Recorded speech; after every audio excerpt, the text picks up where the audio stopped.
Hello my dear friends. तो चलते हैं हम अपनी स्टोरी पे। लास्ट एपिसोड में हमने देखा ही था कि हमारे हीरो की एंट्री होती है जिसके कपड़े बिल्कुल फटे हुए होते हैं और बहुत सारे निशान होते हैं। हीरोइन के पूछने पर वो बताता है कि वो अपने भाई को मारने की कोशिश में था और इसकी वजह से उसने एक रस्सी बांध दी थी दो पेड़ों के बीच में। मगर अफसोस की बात है कि जब घोड़ा उससे टकराया तो उसका भाई गिरकर उसे हल्की सी चोट लगी, मगर घोड़ा तो वहीं पर खत्म हो गया।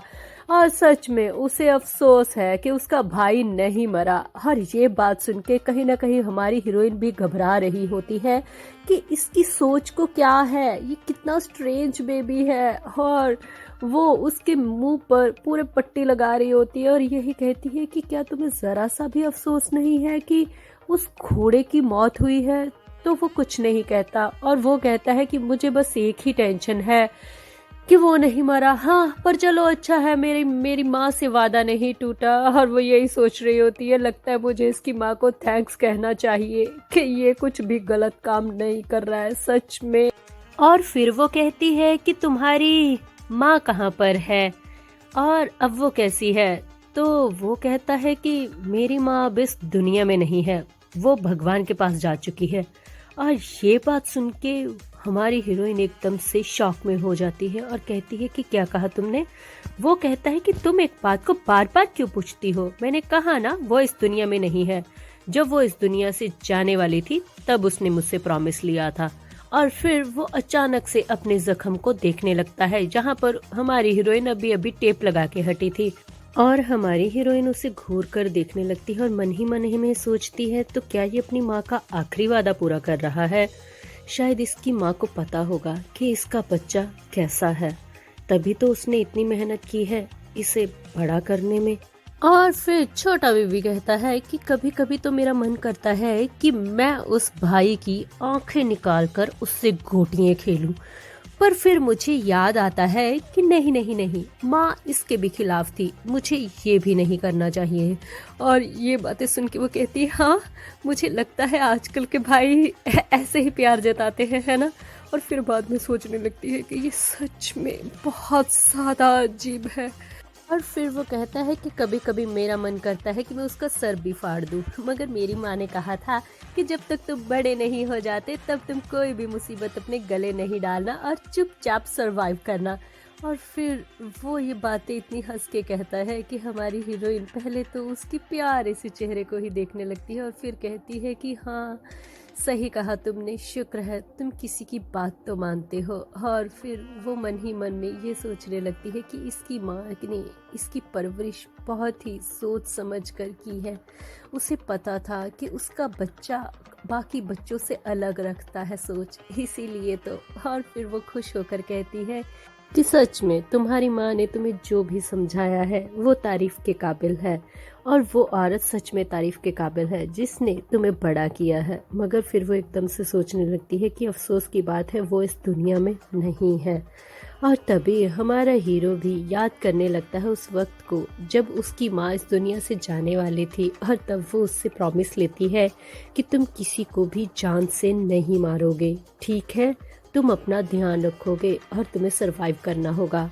और तभी हमारा छुटंकू पीछे पलटकर हमारी हीरोइन को देखता है और कहता है फिक्र मत करो, मैं अपनी माँ को दिया हुआ हर प्रॉमिस पूरा करूँगा। और फिर वो आंखों से आंसू बहाते हुए कहती है कि हाँ हाँ क्यों नहीं, मैं उम्मीद करती हूँ। और अपने मन में सोचती है कि मगर मुझे तुम्हारे इरादे तो बिल्कुल नेक नहीं लग रहे। और फिर वो उसे गौर से देखने लगती है और सोचती है कि मगर अगर ये यहाँ पर ज़्यादा वक्त बिताएगा तो ये बाकी सब लोगों से बदला शायद ना ले पाए। और उसके चहचहाते हुए चेहरे की तरफ देखने लगती है और कहती है क्योंकि यहाँ पर उम्रें थम जाती है, ये मॉन्स्टर फॉरेस्ट है, यहाँ का वक्त और बाकी वक्त अलग है। और फिर वो अपने पास छुपी हुई कैंडिस को लेकर आती है हमारे हीरो को देने के लिए। और फिर वो कैंडिस हमारे हीरो को देते हुए कहती है कि तुम्हारी चोटों से मुझे पता चल रहा है कि ये कोई नई नहीं है, ये पहले भी हो चुका है। क्या तुम्हारे भाई को कोई रोकता नहीं है तुम्हें मारने के लिए? वहाँ पर इतने सारे लोग हैं, क्या कोई कुछ नहीं कहता? और फिर हमारा हीरो उसे घूर कर देखने लगता है और फिर हम बैक फ्लैश में जाते हैं और वो अपनी इस कहानी को दोहराने लगता है कि क्या क्या हुआ है उसके साथ। यहाँ पर हम देखते हैं कि जब उस घोड़े से गिरकर उसके भाई को चोटें लगी थी तो कैसे वो चिल्लाकर उसके कमरे में बिना इजाजत लिए दरवाजा तोड़कर घुस आता है और कहता है कि ये शैतान के बच्चे इधर आ, तेरी इतनी हिम्मत, तेरी वजह से मेरा घोड़ा इस दुनिया से चला गया, तुझे क्या लगा मैं तुझे माफ कर दूंगा। और फिर हमारा छोटा सा बेबी उसे बिना कुछ कहे उसकी तरफ देखने लगता है और फिर कहता है कि मुझे पता था तुम आओगे, मगर शायद तुम्हें वक्त लग गया, क्या तुम्हें तुम्हारी मौत ले आई है। और फिर वो मोटू उसे घूर कर देखने लगता है और कहता है कि हाँ, लगता है तेरी मौत आई है, और उसे अपनी लाठी से मारने लगता है। और बेचारा ये भी नहीं देखता कि वो कितना बड़ा है और वो छोटा सा बच्चा है और वो उसे लाठी से मार रहा है और कहता है कि आज मैं तेरी जान ले लूंगा, मैं भी देखता हूँ मुझे कौन रोकता है तेरी जान लेने से, मैं तेरी एक एक सांस गिन गिन के खत्म करूंगा। और बाहर खड़ी सारी की सारी मेड्स ये सारी बातें सुन रही होती है, मगर कोई भी अंदर जाने की हिम्मत नहीं करती।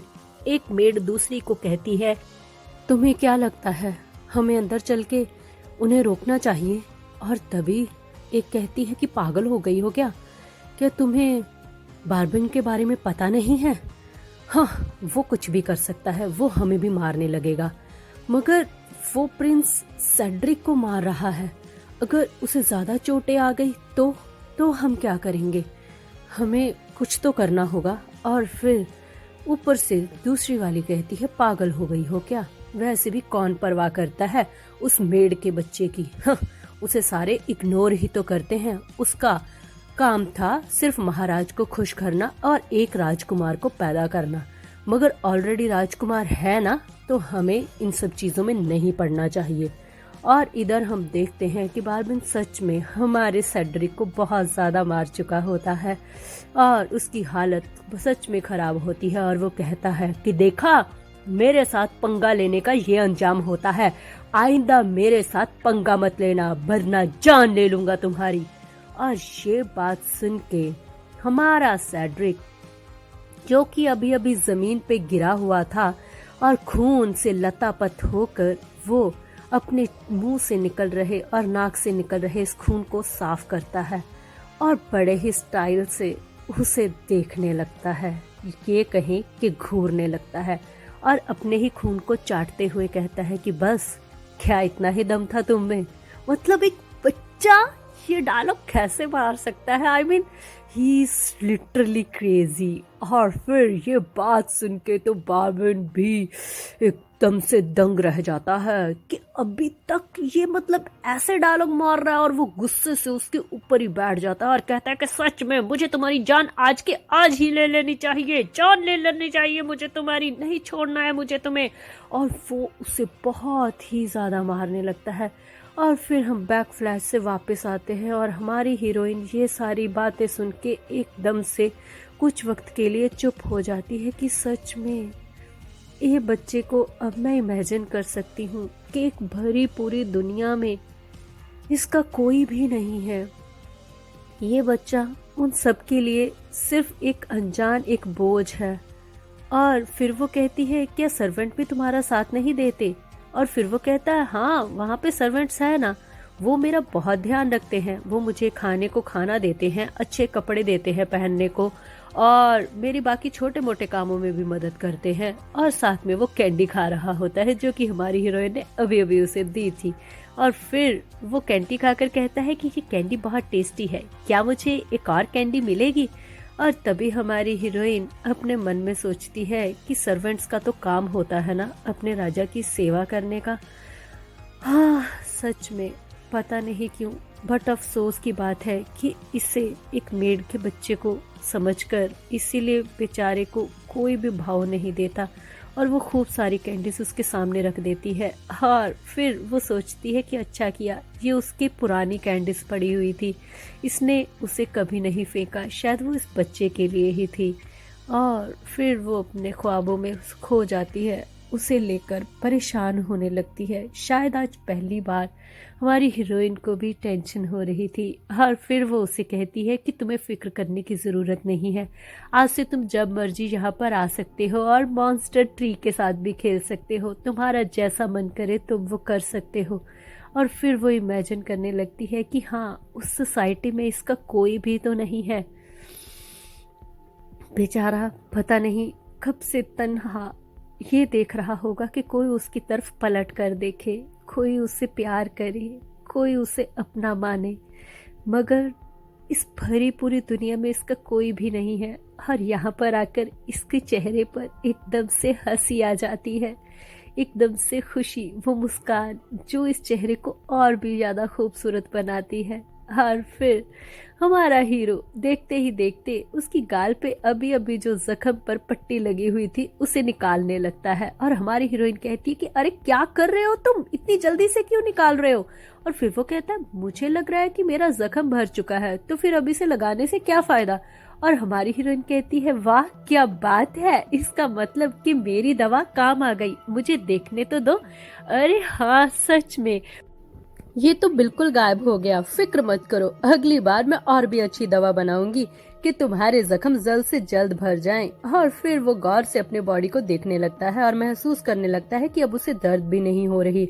और फिर वो कहता है तो क्या चुड़ैलें ये काम भी कर लेती हैं, उन्हें ये दवा दारू भी आती है, सच में तुम बहुत अमेजिंग हो।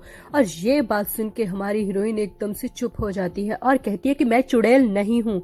और फिर वो कहता है कि अगर तुम चुड़ैल नहीं हो तो कौन हो तुम, बताओ मुझे, तुम्हारा नाम क्या है। ये सवाल सुन के हमारी हीरोइन थोड़ी सी कंफ्यूज हो जाती है और फिर वो सोचने लगती है कि अब मैं इसे कैसे बताऊं कि मैं सच में एक चुड़ैल ही हूँ, मगर मैं प्रिंसेस चुड़ैल हूँ और मेरे पास बहुत ही जादुई शक्ति है और मैं हजारों सालों से जिंदा हूँ। और ये बच्चा तो मेरी एक रात के बराबर भी नहीं है, मतलब इसकी उम्र जितनी है मेरी उतनी की एक रात है, क्योंकि यहाँ पर वक्त थमा हुआ है और मैं अभी तक 23 साल की हूँ, मैं क्या करूँ। और फिर वो सोच समझ के बोलने लगती है कि हाँ ठीक है, मेरा नाम एरियल है, मैं एक प्रिंसेस थी बहुत पहले, तुम मुझे एरियल कह सकते हो। और फिर वो उसे गौर से देखने लगता है और कहता है कि हाँ मेरा नाम सेड्रिक है और सब मुझे सेड्रिक ही बुलाते हैं, मगर मेरी माँ मुझे सैडी कहती थी, इसलिए तुम्हें अलाउड है मुझे प्यार से सैडी बुलाना, ठीक है। और ये बात सुन के हमारी हीरोइन को बहुत खुशी होती है और फिर वो उसके येलो बालों को सहलाने लगती है और कहती है कि हाँ ठीक है, मगर तुम भी आज से बिना झिझक किए यहाँ पर खेल सकते हो, जैसे कि मैंने तुम्हें पहले कहा, तुम्हारा जब मन आए तुम आओ, तुम्हारा जब मन ना चाहे तुम जाओ, यहाँ पर रहो और खूब मजे मस्ती करो, ठीक है, मैं तुम्हें नहीं रोकूंगी। और फिर वो कहता है कि तुम तो स्माइल भी कर रही हो आज, क्यों, क्या बात है, तुम इतनी स्माइल क्यों कर रही हो। हाँ धीरे धीरे वक्त गुजरने लगा और वक्त गुजरते साथ ही हमारा छोटा सा सैडी आता और खूब सारा यहाँ पर हमेशा खेलकर चला जाता और हमारे छोटे छोटे मॉन्स्टर तक उसके साथ खेला करते। और हमारी हीरोइन तो वो जब भी चोटें खाकर आता वो बेचारी उसके पट्टियां लगाती रहती। अरे अब क्या करवा के आए हो, चोट लगी है क्या, रुको मैंने नई मलहम बनाई है, इस बार ये लगाती हूँ, देखो मैं नया एक्सपेरिमेंट कर रही हूँ, इससे तुम जल्दी ठीक हो जाओगे और ज्यादा वक्त नहीं लगेगा तुम्हारे जख्मों को। और वो नई नई चीजें सोचती और नई नई जड़ी बूटियां निकालती। और हमारा सैडी तो वो मॉन्स्टर पेड़ों के ऊपर चढ़ के कभी किसी टहनी के साथ खेलता और कभी किसी टहनी के साथ खेलता, उसके लिए तो जैसे ये घर सा हो गया था। और हमारी हीरोइन के लिए वो एक उसका छोटा सा बेबी जिसे वो बहुत ज्यादा पसंद करने लगी थी और उसके चेहरे पर तो वो मरती थी, इसलिए उसके चेहरे पर कोई भी निशान नहीं आने देती, छोटा सा भी जख्म होता तो वो उसे ठीक करने लगती। दोनों के लिए वक्त बहुत अच्छे से गुजर रहा था और वो उसे ठीक करके आराम से उसे खेलने के लिए भेज देती। और हमारा नन्हा सा सैडी भी उसकी इस कंपनी को एंजॉय करने लगा था। वो जब भी जख्म होते आता मलहम लगाता और खेलने कूदने लग जाता। और हमारी एरियल भी खुश थी कि चलो वक्त अच्छे से गुजर रहा है और जब ये बड़ा होकर यहाँ से चला जाएगा तो सब कुछ ठीक हो जाएगा। एक दिन वो काम कर रही होती है और कहती है हाँ तो तुम आ गए, आज बहुत लेट आए हो, कुछ हुआ है क्या? और फिर जब वो उसे देखती है तो एकदम से मानो उसकी सांसें ही थम गई हो, क्योंकि इस बार वो बहुत ज्यादा घबरा गई थी। क्योंकि सामने वो जो देख रही थी उसने सोचा भी नहीं था। पूरे के पूरे खून में लथपथ हमारा सैडी उसके सामने खड़ा था और उसके हाथों में एक खंजर था। उसके कपड़े तक अंदर से लाल खून से लथपथ हुए पड़े थे और उसकी वो नीली नीली आंखें, मानो न जाने आज कौन सा बड़ा हादसा हुआ हो। उसने उसे सर से लेके पांव तक देखा और वो एकदम से डर गई। और तभी सैडी कहने लगा, यहाँ पे कुछ खाने को है क्या? मुझे भूख लगी है। और तभी वो कहती है, पागल हो गए हो तुम, पहले मुझे ये बताओ तुम्हारे साथ क्या हुआ है और ये खून कहाँ से आया? और वो कह रहा है, यार मुझे भूख लग रही है इसलिए तो पूछ रहा हूँ ना कि कुछ खाने को है। वो कहती है कि ये सब छोड़ो, ये बताओ ये क्या है? वो कहता है, मुझे कोई चोट नहीं लगी। हाँ हाँ, वो मुझे भी दिखाई दे रहा है कि तुम्हें कोई चोट नहीं लगी है, मगर ये खून किसका है? ये खून कहाँ से आया तुम्हारे सर पे? और फिर वो कहता है, ये ब्रियान का काम है और किसी का नहीं। क्या तुम्हारे भाई ने तुम्हारे सर के ऊपर ये सारा खून उड़ेला है? क्या वो पागल हो चुका है? सच में इस वक्त मेरा मन कर रहा है कि मैं उसकी जान ले लूं। हाँ। और वो बहुत ज्यादा गुस्से में होती है और फिर वो कहता है, नहीं ये हॉर्स का है। और फिर वो कहती है, हॉर्स? अब ये कौन से घोड़े की बात हो रही है? ये घोड़े का खून तुम्हारे सर पे कैसे आया? और फिर हम चलते हैं बैक फ्लैश में। हमारा छोटा सा नन्हा सा सैडी बताता है कि वो पार्क में आराम से खेल रहा था जब ब्रियान आता है शो ऑफ करने के लिए और कहता है, हाँ हाँ देखो, अब मैं उस पहले वाले घोड़े से भी बड़ा घोड़ा लेकर आया हूँ। अब तुम क्या करोगे? क्या इसे भी मारोगे तुम? हाँ, देखा, तुम कुछ नहीं कर सकते। और तभी साथ वाले सर्वेंट जो होते वो कहते हैं, सर ये अभी नया घोड़ा है और अभी तक हमने इसे अच्छे से ट्रेन नहीं किया है, आप जरा इसके साथ अच्छे से रहिए और प्लीज जरा साइड से हटिए। और तभी हमारा नन्हा सा सैडी उसके सामने आके खड़ा हो जाता है और कहता है, तो तुम ये नया घोड़ा लेकर आए हो? और वो कहता है, हाँ देखा, तुम्हें पता भी है ये कितना शानदार है और इसकी ताकत का तो तुम्हें अभी पता ही नहीं है। अपने पांव तले तक कुचल देगा। और फिर वो अपने चाबुक को पकड़कर घोड़े के पीछे मारता है ताकि घोड़ा जल्द से जल्द हालात से बाहर हो जाए और वो हमारे सैडी को नुकसान पहुंचाए। इसलिए जब घोड़ा एकदम से उस चोट को सहन नहीं कर पाता तो वो अपने आगे के पैर उठा लेता है और अपने दांत करीचने लगता है। और इस वक्त तो उसे यही होता है कि जो उसके सामने आएगा उसकी जान चले जाएगी। और ये देखकर सैडी एकदम से सहम सा जाता है।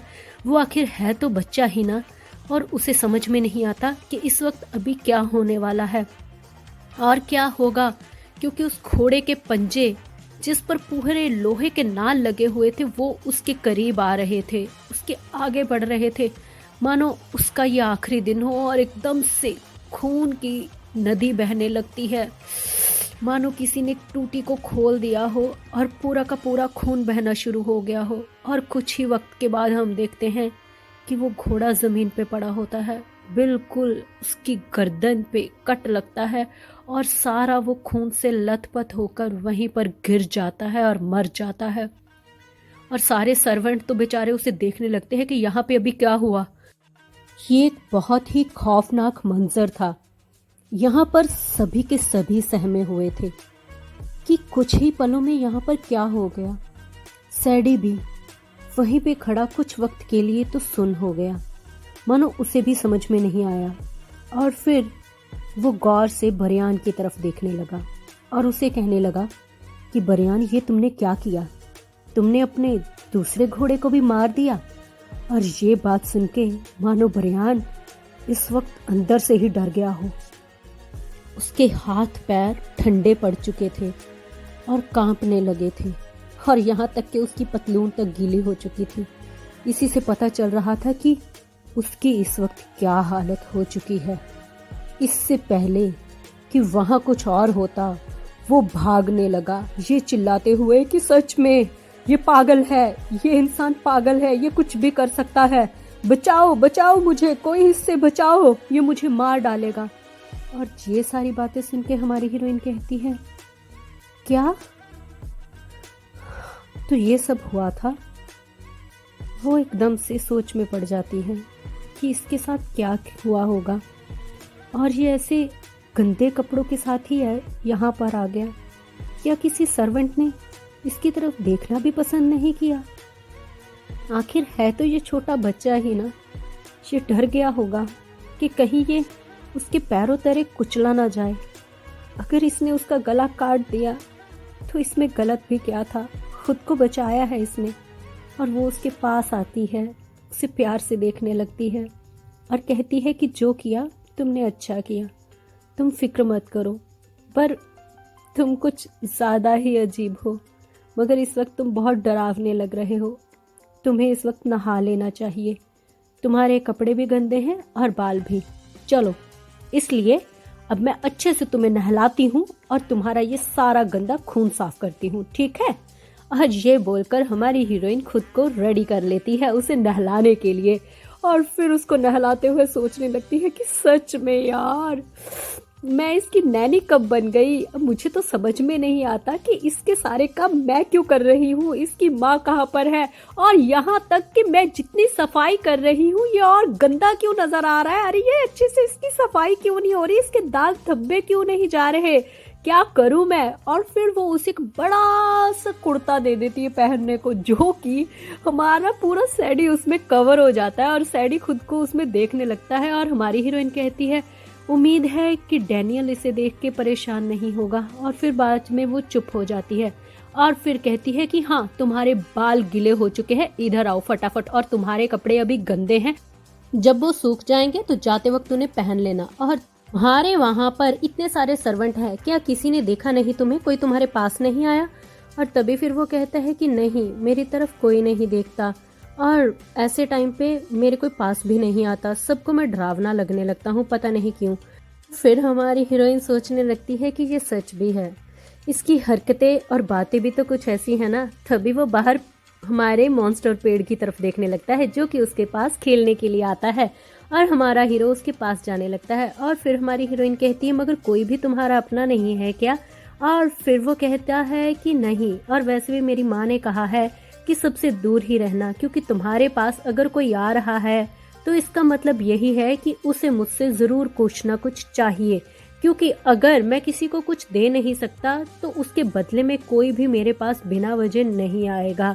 और इसी तरीके से मैं पला बड़ा हूँ, और मेरी माँ ने मुझे यही सिखाया है कि जब तक मैं बड़ा नहीं हो जाता, जब तक मैं किसी पावर लायक या पावरफुल नहीं बन जाता, तब तक मुझे सबको ऐसे ही दिखाना चाहिए कि मेरे अंदर जैसे कुछ भी नहीं है। और तभी हमारी हीरोइन सोचने लगती है कि सच में इसकी माँ को पहले से ही पता था कि ये एक सर्वेंट का बेटा है, और ये काफ़ी अलग भी है, इसका गुस्सा बहुत ज़्यादा है, इसके गुस्से को काबू करना चाहिए, और इसे ऐसी कौन सी चीज़ें सिखाई जाएं जिससे ये बड़ा होके एक अच्छा, ईमानदार और नेक बन सके।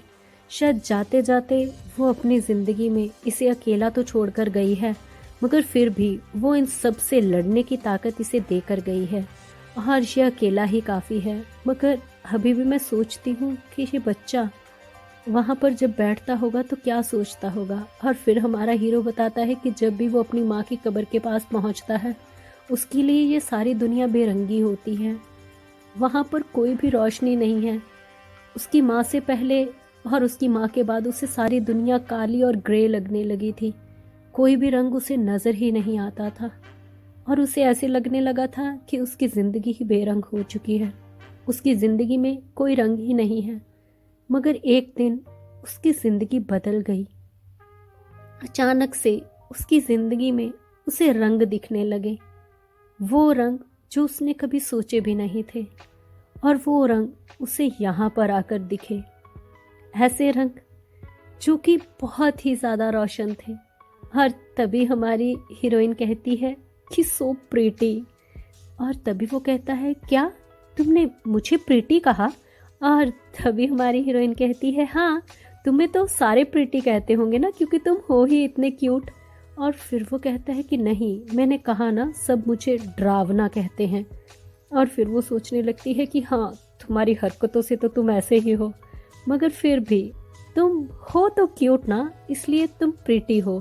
और तभी हमारा हीरो कहता है कि तुम भी प्रिटी हो, और वो खुश हो जाती है और कहती है कि सच में तुम्हें सुंदरता की पहचान है, थैंक्स। और फिर वो कहता है मैंने तुम्हारी चेहरे की बात नहीं की है। और फिर वो कहती है तो तुम प्रिटी मुझे किस लिए कह रहे हो, क्या मेरी शक्ल अच्छी नहीं है?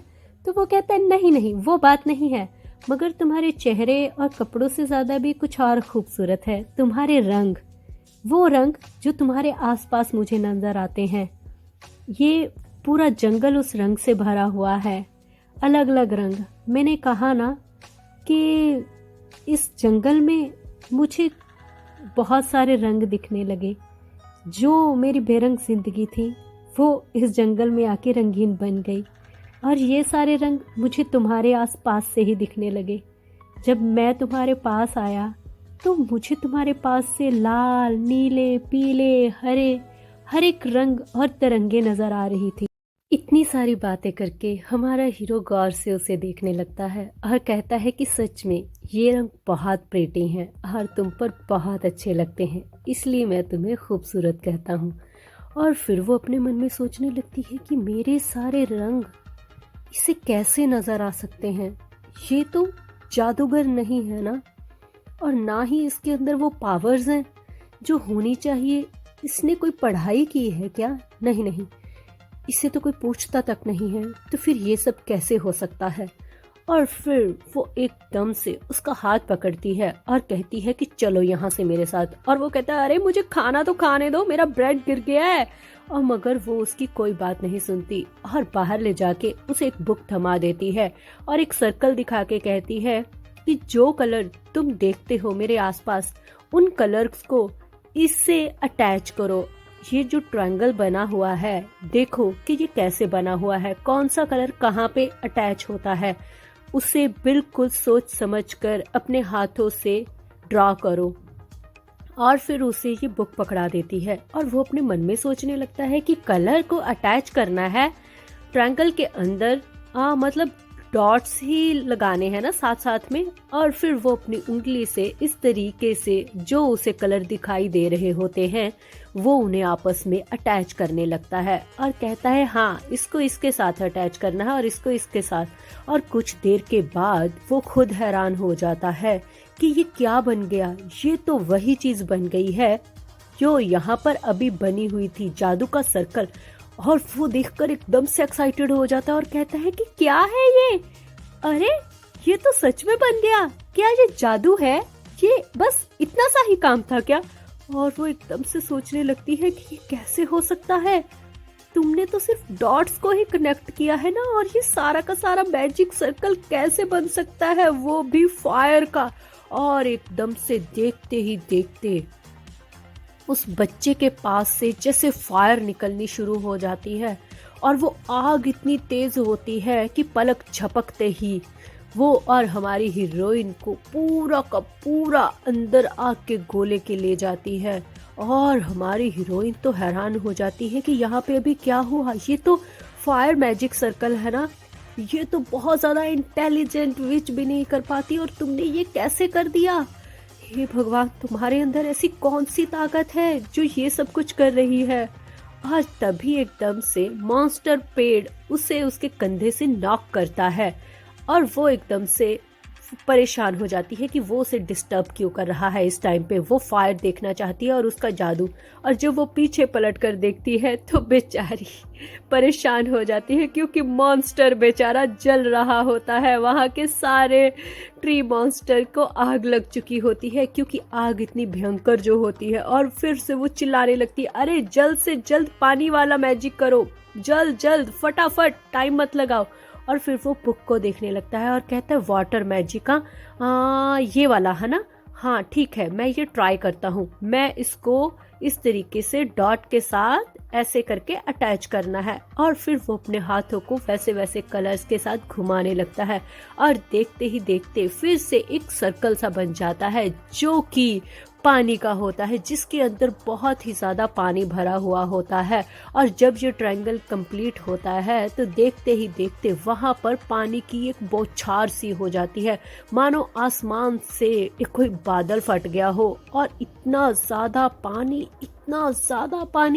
कि मतलब एकदम से पानी का बवंडर सा आ जाता है और हमारा मॉन्स्टर पेड़ भी अब सुकून से सांस लेता है, क्योंकि वो सूख जो चुका होता है और एकदम से उससे बाबा हवा निकलने लगती है। और हमारी हीरोइन भी ये सब देख के हैरान हो जाती है कि सच में तुम तो जीनियस हो, जीनियस। और फिर वो देखकर कहता है कि बस इतना सा काम है क्या, ऐसे ही मैजिक होता है क्या, क्या इसी को मैजिक कहते हैं?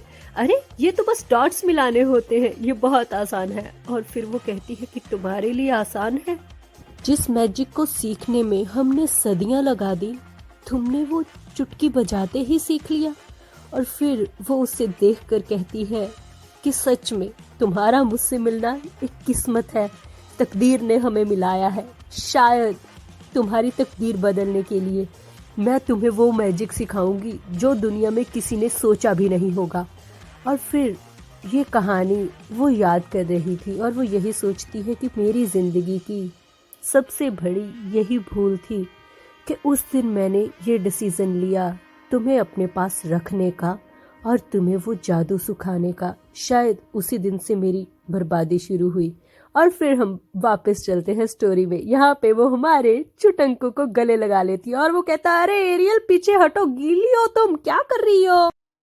हेलो माय डियर फ्रेंड्स, मैं जानती हूँ कुछ लोगों के बहुत ज़्यादा सवाल हैं और बहुत ज़्यादा मुझे जवाब भी देने पड़ेंगे, क्योंकि सब लोग चाहते हैं बस्तियाँ का, ट्रेस ऑफ द मून का, द एज ऑफ एरोगेंस के अलग अलग मैनहुआ को मैं एक्सप्लेन करूँ। मैं जानती हूँ, पर मैं कोशिश कर रही हूँ कि थोड़ा सा मैं अभी बोर हो चुकी थी और मैं कुछ नया चाहती थी, बट अब मैं वो सब भी कंप्लीट करने वाली हूँ और बड़ी वीडियो के साथ।